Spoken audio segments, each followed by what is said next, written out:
Welcome back to another episode of the Chats with Clark podcast. I'm your host, Joe Clark, and here at Chats with Clark, we don't do poppy intros. We get straight to the point. And the point today is Rebecca Maxwell, a Cleveland native, someone who is very well known for her creativity and the excellence that she puts out. Rebecca, thanks for being here. Thank you for having me. Yeah, I'm excited to chat with you. Same. So give us a little bit of background, kind of who you are, why Cleveland, what is Rebecca's story? Yeah, so I am originally from Euclid, Ohio. Grew up there my whole life. My parents are still there. And growing up, my family had season tickets to the Indians, like since before I was born. So I was coming downtown like at a very early age, and I loved it. I love like the big city, even though we're like kind of a smaller big city. I loved it, and I was like, I want to live down there one day. Like that was my goal, like as a kid, and I finally made it happen. I never really knew if I was going to or not. Yeah. I went to college for a year, and it just was not for me. I never felt that inclined to do anything like specific college-wise. I thought I wanted to be a teacher. I'm so glad that I did not do that.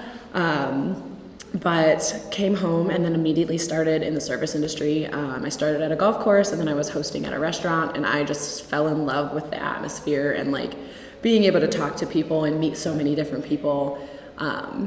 Something that I really pride myself on is my ability to talk to anyone. So that really helped with the service industry. So I've been doing that for 13 years and worked at so many different places, but connected with so many people. And then in August of 2019, I started a clothing business called Two.One.Thrift.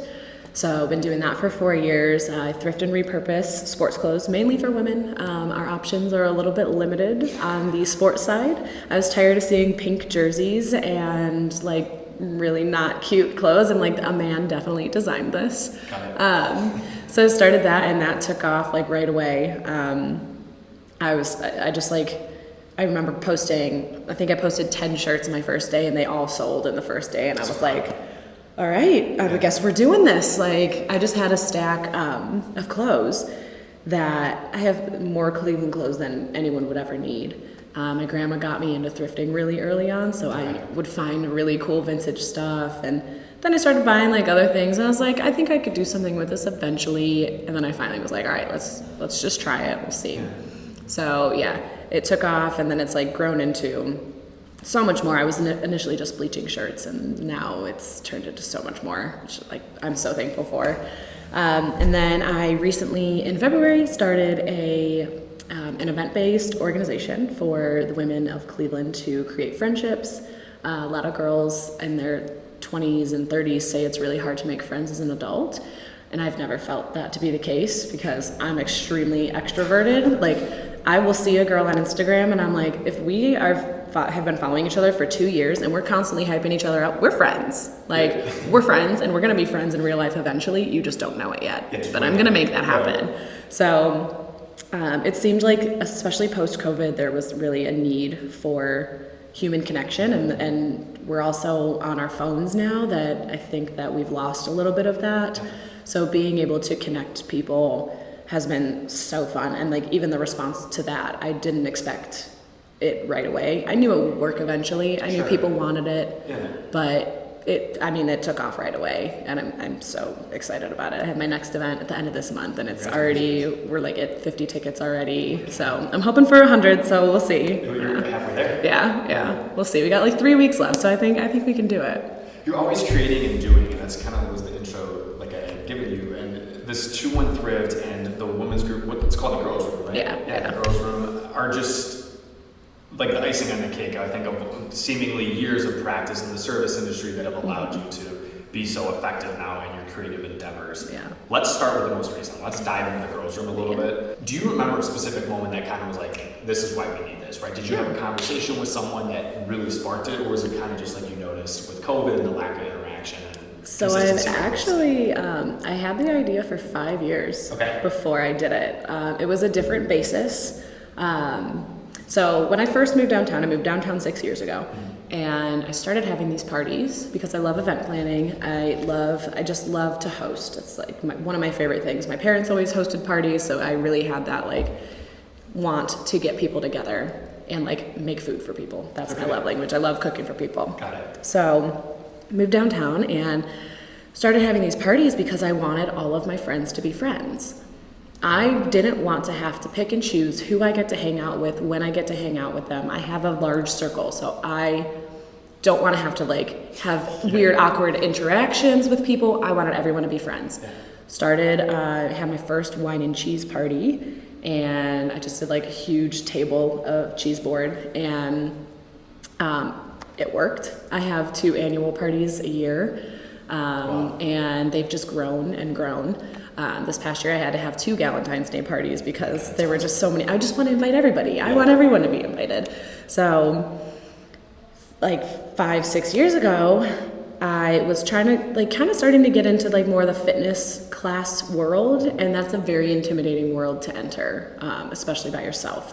So the initial idea was all based around fitness classes, and it would be this women's group of, hey, you sign up for this, and you will be one of 20 other people that it's their first time. So you don't have to feel weird. You don't have to be, shy. I think that is a large problem in the fitness industry, is just that people are so insecure about starting.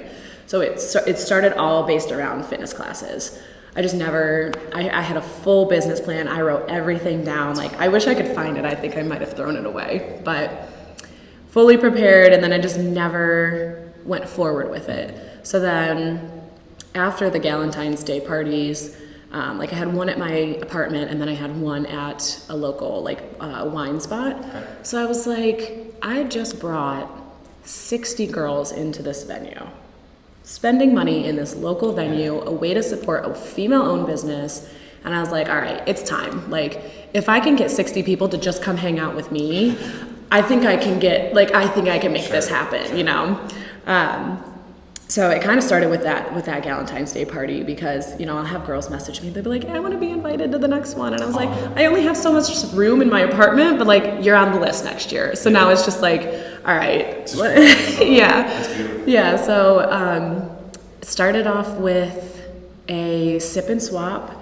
So they're all going to have different concepts and different venues and different features. I want people to, it's not just going to be, let's go get drinks. We don't have to just drink all the time. We can do, other fun things. We had a wellness event. It was the first one without alcohol. And I was kind of like, I don't know if people are going to be into this. So almost sold out. So just things that can highlight things to do around the city. And we had a golf event, and half of the girls, I was like, I didn't think it was going to work. I was like, I don't know if girls like to golf.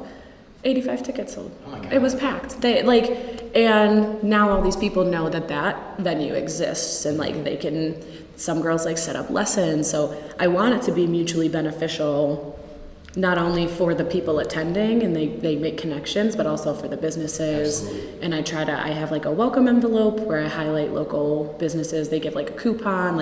It's very fun. I want it to be a full experience. It's not just hey, come to a party. It is a full experience, and I want you to feel welcome when you walk in the door, and that's what it's been. It's been unreal. And seeing people, we were talking about the clothes, seeing people in my clothes, seeing girls that I know met at an event, hang out outside of the events. Oh, wow. It's it makes me want to cry. Yeah. I'm that is the coolest thing ever. You're playing Cupid except with friends. Exactly. Creating friendships. That's so amazing. How do you send them off at the end of these events? So you welcome them, but what do you do at the end? It's all right, now. It just, friends? What is that? It just, I do a little speech in the beginning, which I've always done at all of my parties, because I'm just thankful that people come and want to hang out. So I always do a speech at the beginning. Try to be. So I'll do a speech, kind of just go over how the event will run, and then I always end every speech with, I hope you leave with one more friend than you came with. I just encourage people, swap Instagrams, talk to somebody you don't know, and then they figure it out from there. And a lot of I'll see people a lot of Instagram following and connections. People will know someone in common, and they're like, oh my God, it's just that's it. Yeah. So I kind of let them do their thing, and then it just go from there. That's beautiful. Yeah. Great. So tell us about this event that's coming up at the end of the month. Yeah. So, you've heard of an all-white party before? It's honestly, no. Okay, so many people haven't heard of them. Maybe it's just okay, rich people do it. Okay. So, like on the Real Housewives, this woman has an all-white party at the end of the summer every year. Is that what you just wear all white? Yeah, everyone wears all white, Okay. and so I want to do one of those, but I will wait till the end of the summer. And I was like, okay, I want everything to kind of have a theme. Yeah. We did a Kentucky Derby party, and everyone was so excited that they got to dress up and like something that we normally wouldn't do in Cleveland. Something to put an outfit together for, like anything for putting an outfit together for, like people are in. They're like, yes, I want to do that. That's all prom is. You just market prom as like Exactly. Exactly. It's like a nation phenomenon. Right. Yeah. So I knew I wanted this one to be outside, so we're doing it on Velvet Dog's rooftop. And Best rooftop in Cleveland. I know, I love it so much. But I knew it wasn't the right venue for a white party. And I was like, all right, I don't want to do pink because I don't want the girls who really aren't into pink to feel like they aren't welcome or anything like that. So it's a green party. So everyone will be wearing green. We'll have green cocktails. I have 2 clothing vendors that are going to pop up. I have a girl that does permanent bracelets. I have a tiny tattoo artist coming. I kind of wanted it to feel kind of like a carnival type deal where there's like things to do. But yeah, I think it's going to be really fun. I was just thinking about my outfit on the way over here. I'm like, what am I going to wear? I should probably figure that out. But yeah. The green shirts. Yeah. I'm like, I think I know what pants I'm going to wear. I just got to figure out what shirt I'm going to wear. But yeah. Right. But yeah, just an all green, just really like this one will be just a social event. Some of them, the golf one was interactive where you're, going up and golfing, and the wellness one, everyone got like an IV. So I think my next one will be a Mean Girls trivia night. So we just have to lock in a date for that. But very fun. Yeah, I'm very excited. I think it's going to be a really fun party. I'm excited for you. You have endless opportunities for the girls' room, which is great. Yeah. And I think in Cleveland too, you have a lot of people who, like you mentioned, are really kind of willing to do whatever. Like people are willing to dive in. If you give them a reason, they're going to go for it. Right. I think that's kind of like how the city is in general. I mean, you look at it, for example, any of our sports teams. If you give them anyone even a glimmer of thought that maybe we'll be decent, we're in. Yeah. And so, as you think of those kind of things, what do you see as like the end game? Do you see this just staying in Cleveland? Do you see it expanding? What is kind of the thought process with that? So I actually am meeting with a girl in Columbus next week. Congratulations. So she reached out to me and she was like, I love what you're doing. There's like a Facebook page in Columbus called Columbus Girl Gang. And people just post, things to do, or like, people meet people on this Facebook page. Yeah. So she was like, we have that, but we don't have anything that is events. So she wants to basically help me open like a section of it down there. So we're going to meet on Tuesday next week, and I'm going to be like, all right, this is what I need from you. Like, if we're going to do this, we're going to do it right. Like, I will help as much as possible, but obviously I live in Cleveland. So hopefully, like, we can get even more locations and stuff like that happening. It's just about if there's somebody there that wants to handle it and take it over, and I have a very high standard of how things will go, so it just has to align, and I have to, align with them. And then eventually I would like to have a sector of the girls' room that is a co-ed event thing, people want to meet co-eds, and then I would like to have like a moms section, so people with kids. I think that is really my main focus too, is connecting people with like-minded, and like the same interests. And when I had a boyfriend, I was like, I need friends that have boyfriends because you're always doing stuff with your boyfriends. So it's like, I think the mom thing would be really fun. Like, I'll have somebody else around that because, like, I don't want to be around your kids, but, like, y'all have fun. Like, meet some mom friends, play dates. It's such a need, too, right? Like, I think about just, like, most moms end up just being friends with their kids' moms. Right. And it's like, you wonder how much of that's organic and how much of it's like, okay, our kids are friends, so I guess we're friends. Exactly. So this could create that opportunity for them to find someone that maybe they actually would be friends with outside of. Right. And then get them, like, even there's, like, kid-friendly things that people probably don't know about here and stuff like that. Even stuff in the city, like, there's, like, a candy shop downtown. Or there's, like, things that you can do with kids, but you just don't know about them because you're in the suburbs and hanging with your kids and, at the playground. So, yeah.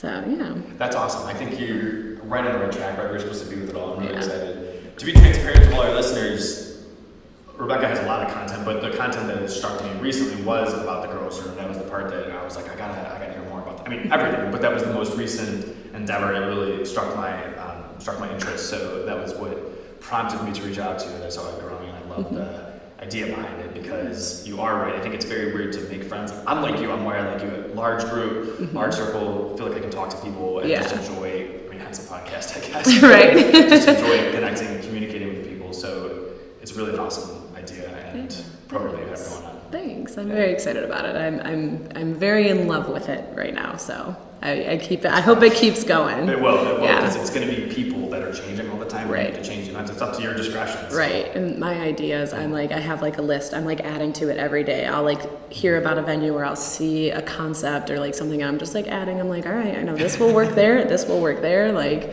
so I'm excited to see where it goes. I'm excited for you.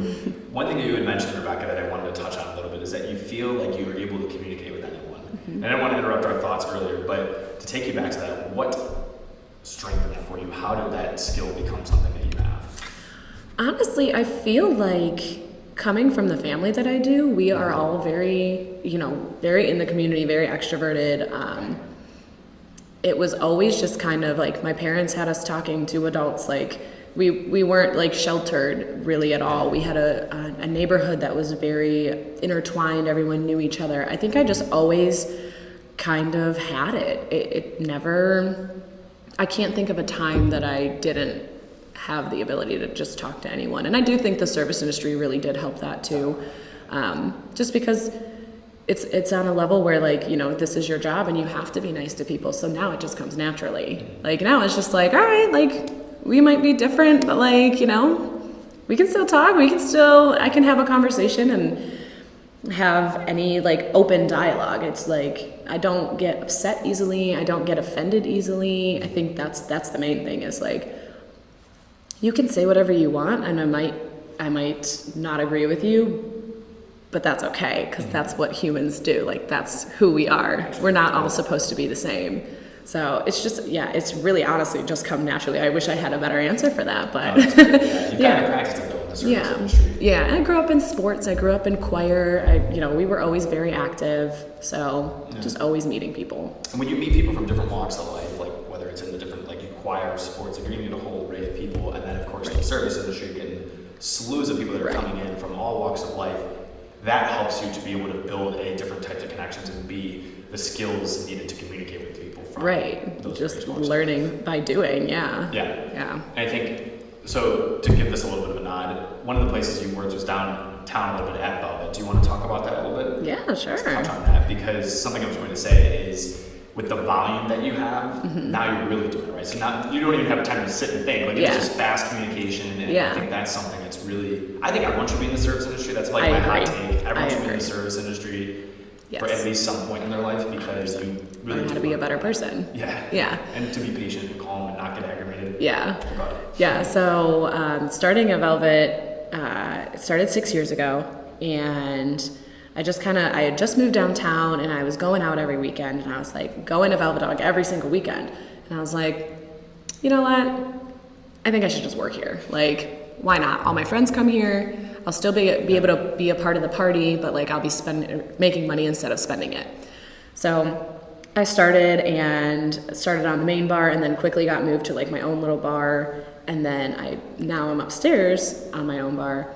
I think my superpower when it comes to not only bartending but connecting with people is I remember things about people, and I know how to make people feel special. Like my favorite, I've been telling this story so much. This guy, I would say it was like maybe 3 weeks ago, comes into my bar, and I had seen him 2 weeks before, maybe 3. And what I try to do to make my job easier, but also make people feel special, is remember what they were drinking. So every time you come up to my bar, you don't even have to wait. I just say same thing, and they're like, yeah. I'm like, okay, cool. Like, and it just helps me go faster, but also it builds that rapport with people. Like, they're like, I'm gonna go to that bar because she remembered my drink. Absolutely. So this guy comes in, and I recognize his face, and I was checking somebody out, and I was like, what was he drinking last time? Like, let's rock this guy's socks off. Like, let me just impress him really quick. So I go up to him, and I was like, and I wasn't 100% sure, but I was like, it's either a gin and tonic or a vodka water. And it was a vodka water. And he was like, how did you remember that? But now he'll always go to my bar. Absolutely. You know? And it's just like that little thing when you're interacting with people, remembering something about them that you can bring up the next time that you see them. Making people feel special is like the easiest thing to do, and it's the most lucrative thing to do to it's build. such an honor, really, too. Like, Right. When people feel like they're heard and like it wasn't just like a passerby interaction, it just changes everything. Yeah, So. absolutely. Especially in an industry like that, where for all intents and purposes, it is very transactional. It's like, hey, may I have a drink? And you're like, yes, here's your drink. And Right. Like, so if you could add some, I don't mean to downplay, but add some more value to it, right? Yeah. Because you're validating the humanity as opposed to just like, here's your drink. And Right. that's Yeah. it. Like, I have that's regulars so that come up from Columbus and they come and see me every time they're in Cleveland. They stop at my bar, Yeah. and like now we're friends. You know, Right. people come, they know that I'm gonna go hug them, or like, you know, they're not just going to a bar to get a drink. They're getting an experience as well. I love it. Yeah. Do you have an instance that maybe is interesting or just off the cuff? Do you have a crazy story? I feel like every bartender has like a crazy story. People always ask that, and I just like can never think No. of. I try not to focus on anything negative, so I pretty much like block it out. Even in a good way. Yeah. What about another Taylor? I think a lot of times people remember when they've gotten to serve the LeBron James of the world. Have you had instances where you've gotten to serve someone? Really? Yeah, we really like, we're not the place that really like brings in celebrities and stuff. It's been funny because a lot of people, just in the last year, like, you know, I started making TikToks and stuff like that, and it's blown up a little bit. And people will come in and they're like, oh my God, I follow you. And like, I don't know what to say. I'm just like, oh, thank you. Like, so there's like different sectors of, if they tell me they follow me on TikTok, there's like one reaction. But if like I said, Brown Sundays, there's a lot of middle-aged men that follow me on Twitter, and I'm just like, sorry, you see all of my thoughts, everything that comes into my brain goes on Twitter. So I'm like, but they love it, so I'm like, okay. Yeah. Like, but that's been a fun aspect too, where like people will come in and they'll be like, we came to this bar. Like I had ladies come up from Toledo Oh my God. because they followed me on TikTok and they just wanted to come to my bar. That's wild. Yeah. So why did you start making TikToks? So my boss kind of encouraged it. I started in 2020, you know, we're at home doing nothing. But I was kind of against it at first. I was just like, it's not really my thing. Like video is not really my strong suit. And my boss really wanted us to start doing TikToks at work. So I was like, all right, if anyone's going to do it, it's going to be me because I'm the one that does the most social media. So we started doing them. And I think the first one that really blew up, it was like an Impractical Joker sound, like the Tupperware one. I don't know if you've ever, okay. So it's like, they're doing a podcast or whatever, and he mispronounces something. So the one that's really easy and fun to go with is like the Tito's and vodka. So everyone, once a night, somebody orders a Tito's and vodka. So we did that, and like it blew up. Like overnight, it had like 1 million views, and I was like, oh, I'm like, we're on to something here. So I would just go in and do them before work, and it started to be really fun. Like I would do like staff questions and just like, I don't know, things to just make work more fun. Absolutely. too. Yeah. And you get to bring out that creative side of your employees, of whoever's seeing it, that interaction with the, I don't want to say fans, but I guess fans in the comments is, it's so fun. Right. And it's just like we were talking about before, like I need to be meeting as many people as possible for what I want to do. Yeah. So people seeing my face regularly and, you know, like watching the videos and even seeing non-bartending stuff, I try to integrate like thrifting stuff and lifestyle stuff. And it's just like, it is really fun to share because then it's the same thing where people will come up and they know something about me, or they, you know, they can bring up a video that I did and then we have something to talk about. Like, so it's been really fun. I do like it a lot. It's cool because people can know you for a lot of different things. Right. You know, so you aren't just a bartender, you're not just a TikToker, you're not just a thrifter, you have like all of these things. Yeah. And so it's fun when people come up to you, kind of like you're mentioning, when it's like, oh, I saw you from TikTok, and you're like, oh, well, check out all the rest of the stuff Right. that you got going on. And then you create this whole circle of people that know you for a lot of different reasons, but then we can like kind of become part of the full circle. And Yeah. which was kind of always, you know, as far as I can remember, like before I went to high school, I was like, I am going to be that girl. Like, that was my goal. Like, I'm going to be known, I'm going to be popular, I'm going to be prom queen. I want that. Like, you know, you grow up watching these movies and I'm like, that's the life that I want to live. And I did. The Mean Girls, right? Yeah, I'm like, but I was a nice girl. I was only popular for being nice. I just met the movie. But that's kind of what I've always wanted. Like, I've kind of, not like fame, but I just want to be known. I want to be able to go somewhere and I know someone, you know. I just like being known. It's fun for me. I don't know. It's from that childhood where your family was always having parties and hosting and you had people around. Yeah. I think it all is all interconnected. Yeah. Oh, definitely. Gosh, wow. It's amazing how it all transpires too. Like some things really are so innate and then some things are developed along the way. Mm-hmm. This is clearly a running trend in your life where Yeah. people and groups and relationships are pivotal. Yeah, definitely. And like, I don't know, I just want to be a place where people feel comfortable and not judged. And like, you know, I'm friends with so many different random groups of people. It's just like in high school, it was like, yeah, I was in show choir, but I was also in sports. And then I also did this. And it was just like, I don't know. I think I find so much value in all those different random connections. Absolutely. You know? Yeah. And you're multifaceted. You're not just right. one being, like you have a lot of interests. Right. I think it takes someone who has a little bit of confidence, a little bit of courage to go and dabble in all of those things because then you're the leader, right? Like you're the person that's doing all these different things. So in high school particularly, right? Like if you're involved in all these things, kids look up to you. Right. I was like, I'm going to be the captain of every sports team. I'm going to be, and like that was just, I knew that I had it in me to be that person. So I was like, why would I not? Yeah. You know? How did you keep the discipline to go with that? In high school? Generally, or like, okay, keep it going? Because I think like the drive, like having that desire, right? And that's consistent across the board. Like you just mentioned with Columbus, when with the girls were like, it's going to be great or we're not doing it. Yeah. And so if you have that consistently, you know, very quickly you got your own bar, like it's consistent. So what is the discipline part of the drive?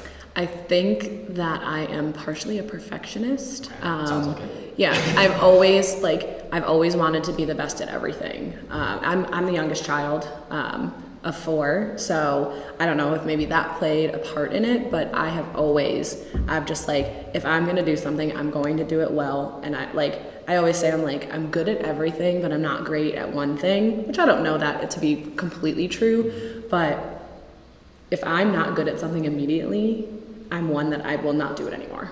Okay. So I have found things that I'm good at and that I can strive and succeed. And I've always kind of wanted to be able to live my life the way I want to without somebody telling me what I have to do. Got it. Like working for myself is wonderful. Yeah. Like I love it. I wouldn't trade it for the world. If I don't want to work today, I don't have to.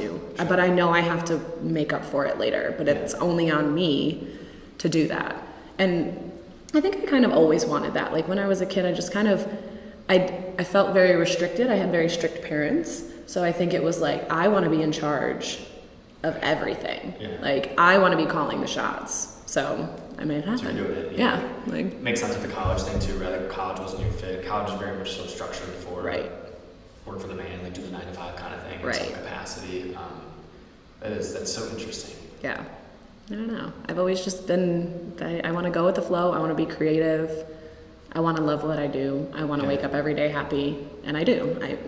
I love my life. So I'm very lucky. That's awesome. Yeah. So I want to turn to that for you a little bit, Rebecca, here. All of this is rooted in Cleveland. Mm-hmm. And we've talked about this a little bit, but for our audience, what is it about Cleveland? And in one of your posts about the girls, you talk about the people and you talk about just how awesome really the people of Cleveland are. What is it, A, about the people, but B, about the city that keeps you here and wanting to grow everything you do in Cleveland? Yeah. I think that, that Midwestern hospitality it's such a thing. Like, it is real. You go elsewhere and it's like, oh, excuse me, I'm sorry. Like, here everyone is friendly, like, for the most part, obviously. But it's always been a sense of community here too. And like, I think with Cleveland, we are such like an underdog because, we're the butt of everyone's joke. every sitcom you watch, every movie you watch, they say something about Ohio, something about Cleveland, and they've never been here. And everyone thinks it's funny. Somehow. Right. And like, you know what? It is what it is, but like you can talk about us, but like, or you can't talk about us, but we can talk about us. Like we can make fun of ourselves, but you cannot. So I think showing off that there is so much more here than people think, and there are so many fun things to do. We just have to go out and do them. Yeah. Like the girls are. Yeah, like there's no limit to things that you can do here. You just have to find them. Amen. And people from the outside looking in, they're not going to realize that. They don't really care that much, but the people here care, and they care about the community, and they care about supporting each other's businesses. And I always tell people, one of my favorite things about Cleveland is chain restaurants don't do that great here. Like, yeah, you'll have people that go here and there, but like, we love local. Anything local, sign me up. Any new local restaurant, I'm going. Right. Like, I'm going in the first week, but like, I haven't been to a chain restaurant in a year, you know? Yeah. It's just, I love that aspect. Like, the support is here, and people that live here and want to be here want to build the city up because they also see the potential. I totally agree with that. Yeah, there's so many opportunities because of that. And I think it really allows for people like you or like I who are kind of aspiring to influence other people in some capacity to do that because people buy in. So just like the business that's starting, like when you're a person who's trying to do these things, people buy into you. Right. If you're authentic, if you're good, people are going to, again, I keep saying it, but buy into that and dive in. I think that's what Cleveland is. Yeah. Like it's full of opportunities because it's not gargantuan and oversaturated, and it's full of opportunities because the people that make it up want it to be amazing. Right, and like people will come here and visit, and they'll be like, "Wow, I had no idea." Yeah. I'm like,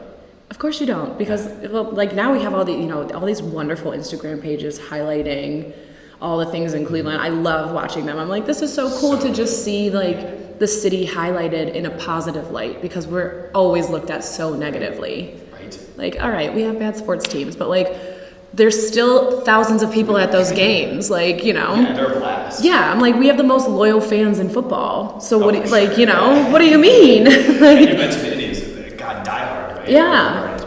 Yeah, I'm like, that doesn't matter to us. It's like, we're still going to support because it's our team. Like, it's our home, so. So do you think that you would ever even venture out of Cleveland? Or is this? It's potential. Yeah. I do think that at some point being here might keep me in a box that I don't want to be in, but I'm going to get to the top here before I move on, you know, and I'm going to have, and it's not going to stop here. Like if I get to the point where I can have people running things for me and even like a younger generation, like pass it on to to girls that are in their 20s still when I'm 40, you know, you know, I'm not going to. You're in the moms group. Yeah. Like I'll be in the moms group, but I don't know. People tell me all the time, they're like, you gotta leave Cleveland. You gotta leave Cleveland. If you want to do anything, you gotta leave Cleveland. And I'm like, I don't really think that I do. I think that I have the power to stay here and do what I want to do. And like the cost of living here is great. Like so I look at other places and I'm like, $3,000 for a downtown apartment. I'm like, for what's smaller than when you're living. Right. So like that is like the main aspect that really. I'm not that interested in leaving yet. And that's another thing. Like that's what ties into. It's so reasonable. Like everything about Cleveland is so reasonable across the board. From the people to the monetary advantages to the opportunities just being abundant. We have water. We have metro parks. Like there's not a lack of anything here. I don't think. No. Your house is going to get swept away in a mudslide. Right. No natural disasters. I always say I would never live anywhere where there's natural disasters. Like, I just don't get it. More than half the country. Right. I'm like, I have 3 sports teams here. Concerts come here all the time, and if they don't, they come to Detroit or Columbus. Like, and it's a 2-hour drive. Right. I'm going to a concert in Columbus on Tuesday. Like, it's just like so easy. There's just so much here. Like.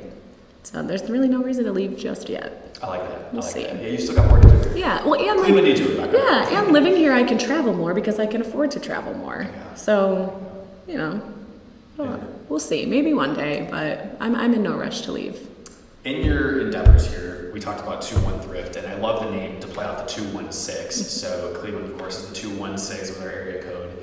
Talk to me a little bit about that process. How did you come up with the name? Let's start there, and then let's dive into what you're doing with your Your business, really. So I did not come up with the name. That is one thing that my creativity is not wonderful with, is naming things and like coming up with like really cohesive, like good names. So I had gone on a date with a guy that was a writer, and I was like, I need your writer's brain. Like, I need help.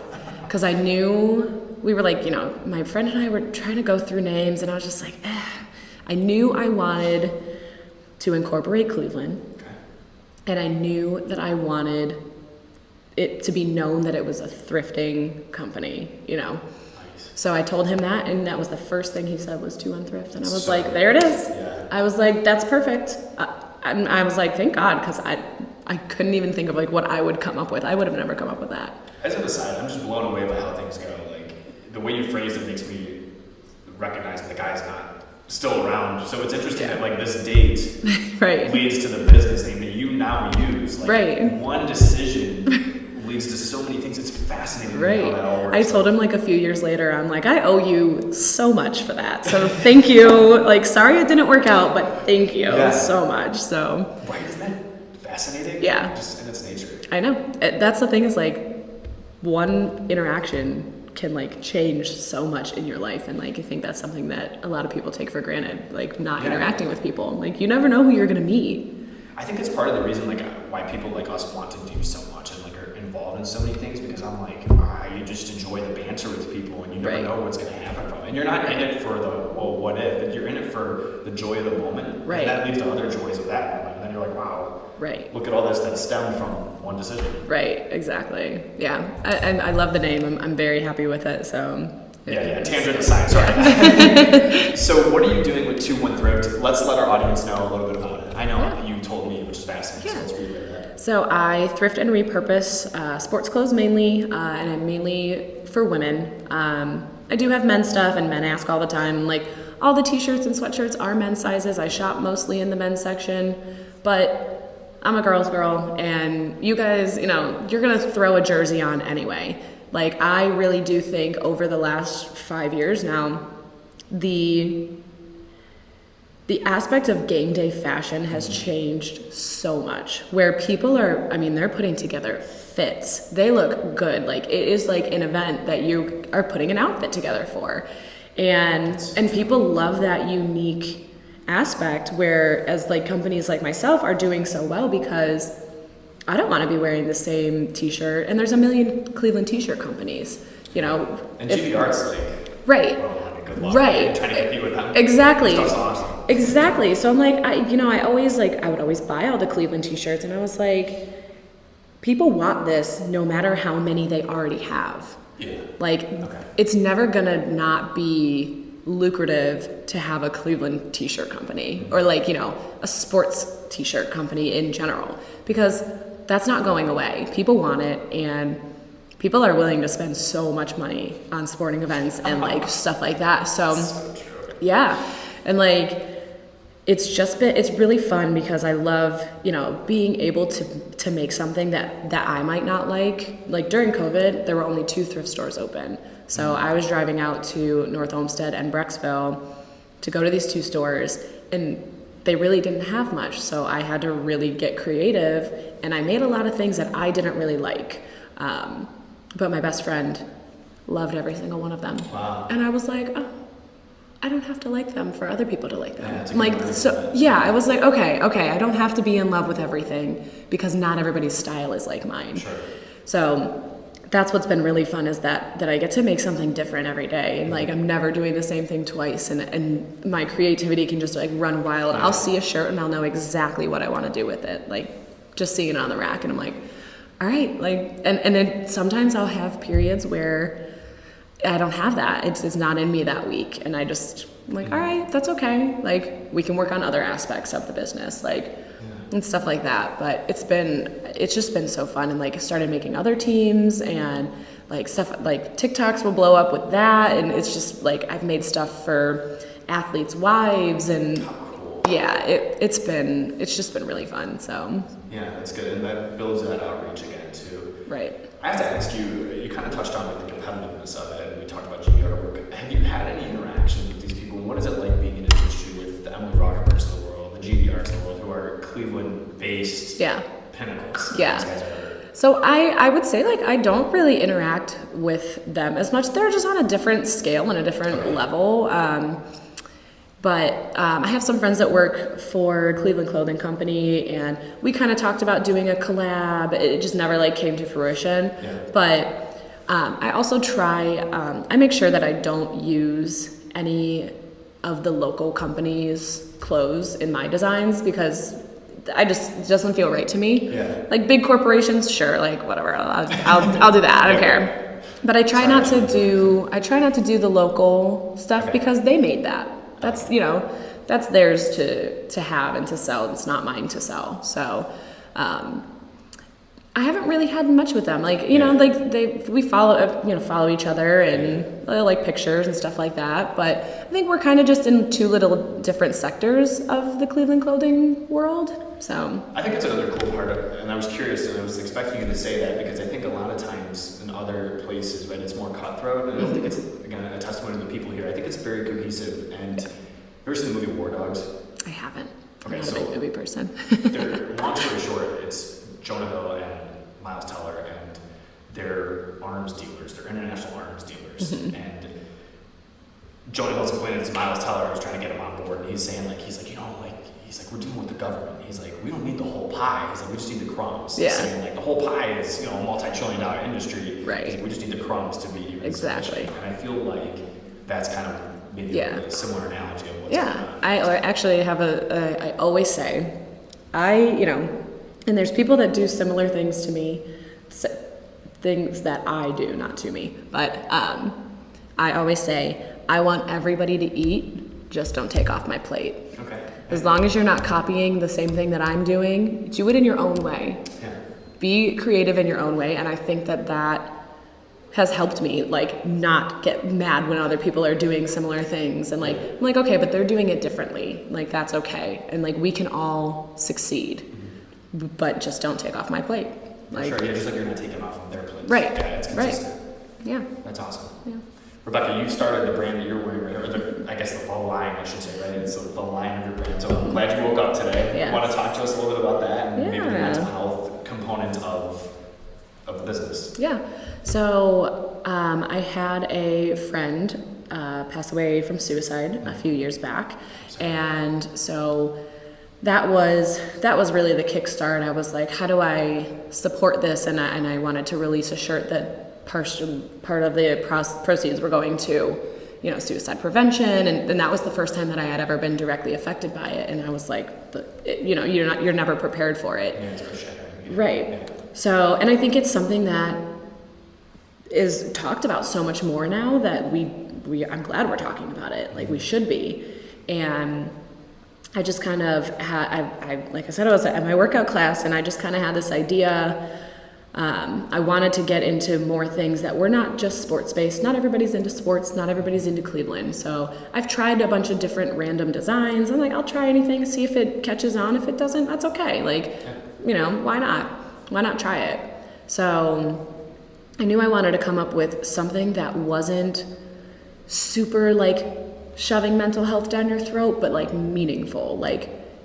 So this one, I have a design where it's backwards too. So when you look in the mirror, you're reading it back to yourself. That's so cool. Yeah. So, and then this one, it says keep going on the back. So you're at a store, someone behind you reads it. Yeah. That changes their day. T-shirts can change somebody's day when they read it. So that was kind of what I wanted to do with this line, was just something that was subtle enough, but uplifting and kind of makes you think all right, I got this. Yeah. So when I did the backwards one, I was like, okay, I've never seen this before, and I really love it. So, and there was a great response to it. People were like, it's stuff that people want, and it's been so fun to be able to make them, and I love the minimal design that comes with it. So it's very sleek, and I love that it's kind of got a bubbly feel to it. The letters have this bubbly feel. Mm-hmm. I think that's perfect, right? Because you're saying, I'm glad you're here. Yeah. Basically. Yeah. And then it makes people think, and it does have that effect that you wanted, where it's not so slamming in the face, because sometimes it's so abrasive. Right. To ease into it, things like that, and it causes the thought still, which is really effective. Right. Yeah, I love them. I'm very glad that I kind of like tapped into that. Obviously, my focus will always be on sports, but I do want. I have some concepts that's just like making them happen and figuring out the perfect font and making it exactly what I want it to be. Like, I don't want to release anything I don't feel good about. So there will hopefully be some more mental health stuff, and but that's also, you know, there's places and people that specialize in that. So if that's their thing, I want them to be able to do it, and then I can try it out, you know.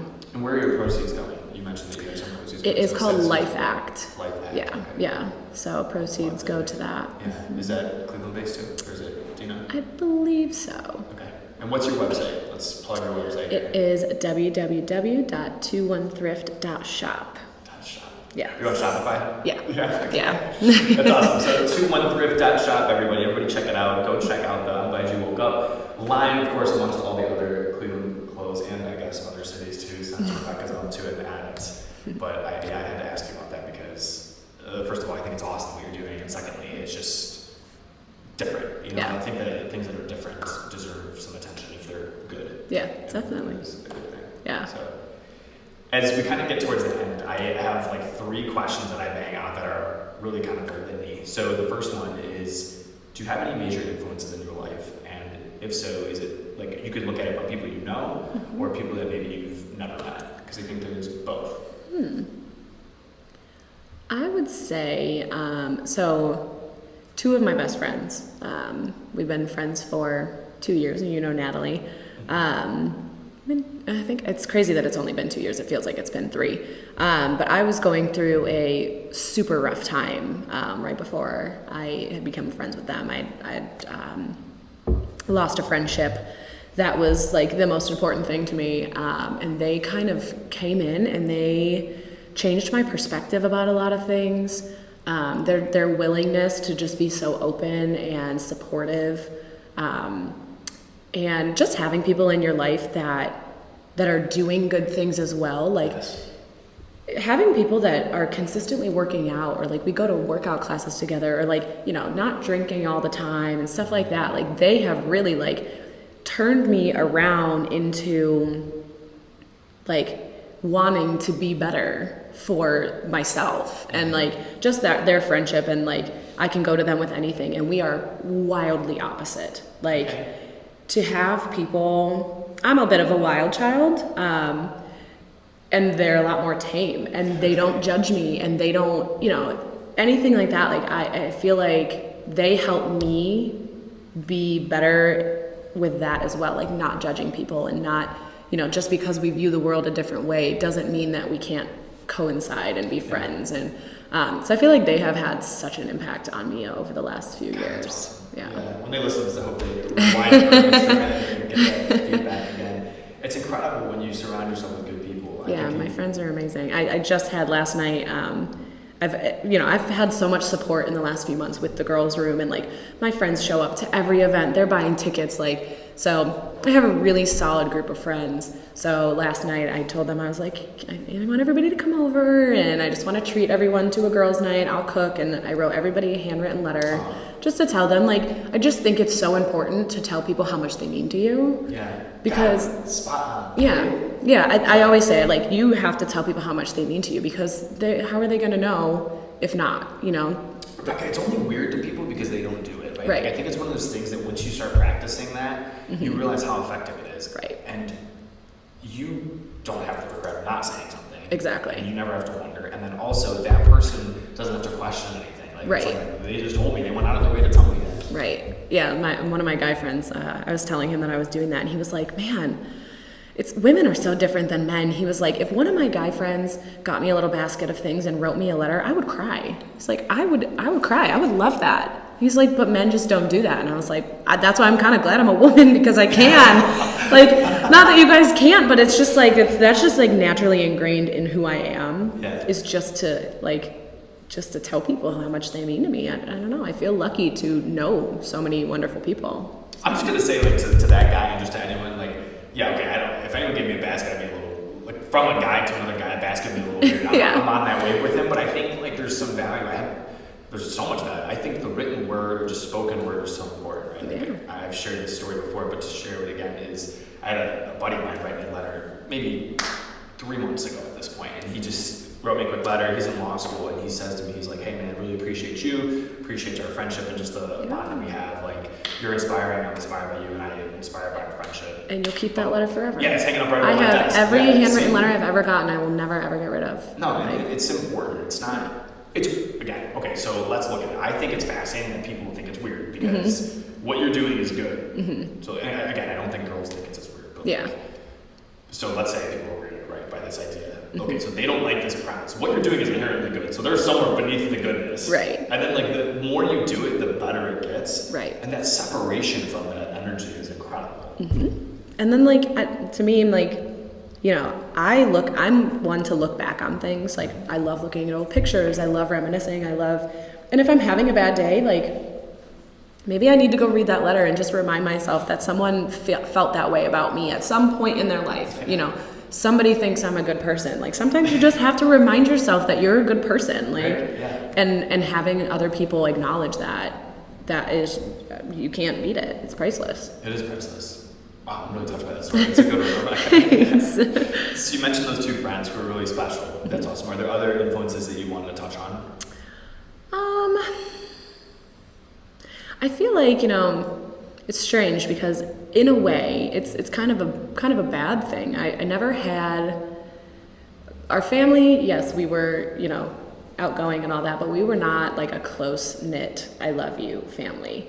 I honestly couldn't tell you a time that my dad ever told me he loved me, just out of nowhere. And I think that really affected me a lot growing up, and I wanted that and I needed that and I didn't get it. So I think that is why I have been so open about how I feel about people, because I craved it so much that I don't want anyone to ever feel like they don't matter, or that they're not loved, and that I'm not proud of them just for waking up. It's just, I think that negative aspect growing up really shaped me into trying to be the best person that I can be. Right. It's amazing that hardship really turned into something that you do beautifully, which is validate that part of others. And it's courageous in a way to share those things, right? Because you're putting yourself out there. And even though it's about them, it takes a certain sense of courage and ingenuity to put it out there like that. So, with that, I have another question to go down the litany for you. This is a tough one. Do you have any regrets? I honestly don't really think that I do. There's decisions that maybe I'm like, okay, that might not have been the best decision, but I really do think even the hardest things that I've gone through have made me better. And like I said before, I try not to harp on the negative things. I don't have time for that. Life is far too short. I was just saying the other day, I am living my life for my 80-year-old self. So when I'm 80, I'm looking back and being like, she had a great life. She was fun. She did whatever she wanted. I really don't. And even those hardships, they helped me grow into an adult, I don't think that I couldn't tell you one thing that I would be like, yeah, I regret that. I love that response. I'm with you on that one, because I think there's instances where you look back and you say, I wish I treated someone differently. But then you look back at that and you can say that now because you've learned that you wish you would treat them differently. So it's hard to say.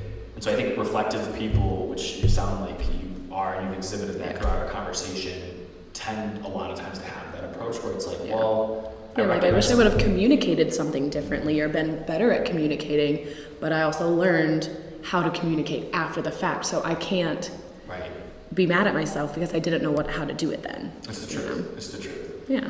Similarly, one of my last questions, and I think it ties into the regret thing, I contend that people who are grateful live better lives, that they're happier, just, to be honest with you, just better people than people who aren't grateful. Yeah. So what role does gratitude, no pressure, what role does gratitude play in your life? Actually, it's really I say it all the time, I'm so lucky.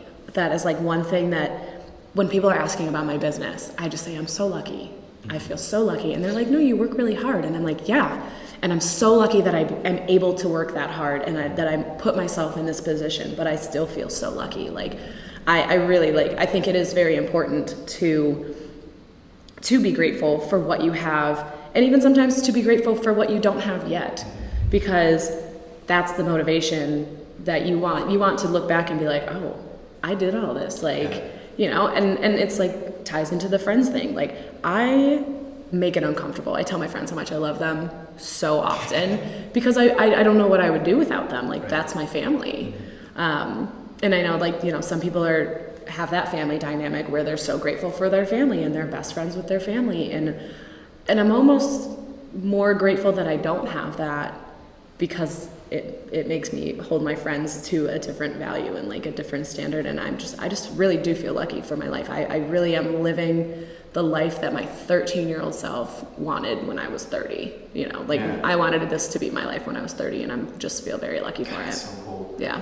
McConaughey has a famous story about him where he always talks about his hero and like who his hero is, and it's not one that I frequently share, but he always, have you heard this? Where he talks about, he's like, if someone asks me like who would be your hero, he's like, oh, well, I don't know yet. They're like, what do you mean you don't know yet? He's like, well, ask, like, my hero's gonna be me in 10 years. Right. Not 10 years later they ask him, it's like, well, yeah, 10 years keep pushing it, so. Yeah, I'm like, you know, it's partially I'm living for my 80-year-old self, partially I'm living for my 13-year-old self. Yeah. Like, yeah. There's great continuity in that, right? And that flow state is very good because it's consistent, and it's, even though you describe yourself as a wild child, it sounds like your inner wants and the inner brain are working in unity with past and present and future selves of you. Yeah. I feel like I'm very intentional with everything that I do, because I fully believe in karma, and I fully believe that what you put out, you get back. And I think that's why I have been so lucky, is because I'm putting out that energy, and so I'm calling it back to me. You know? When you start thinking of other people, your actions are on the basis of like, how does this affect others too? Then you find that you're making good decisions for yourself because they're also good for other people too. Right. Like, that hedonistic internal, like, I'm going to do this for me and only me, doesn't work. It doesn't get you anywhere. No. So I think, and people recognize that. They know when you're doing that. 100%. 100%. So when you talk about karma, I think it's the buzzword, right? Like, that's like the big word, but I think at the root of it, it's just, if it's good for someone else, it's probably good for you too, and vice versa almost. Yeah, for sure. Do you have any closing thoughts? I always open it up. Do you have anything you want to tailor to a specific audience, whether it's someone trying to get into the thrifting, the clothing world, someone who's a young woman out there and maybe could use friends and is, I don't know, in San Diego and they don't have any girls? I mean, you know, if you want to do something, try it, because the worst thing you can do is fail. But if you believe in yourself, it's going to work. Going into the girls' room, I knew that it was going to work. So just try it. And if you need help, send me a message. I'm always like, I try to respond to every message I can and get back to people and make those connections. So I'm like, come to an event, come meet me. If you want to work with me, like, I would love that. Like, I'm here for all the connections. That's incredible. Yeah. Rebecca, what's your social media stuff? So my personal Instagram is just rebecca.maxwell. Okay. And then the clothing business is Two.One.Thrift, all spelled out with period in between. So TWO period ONE period thrift.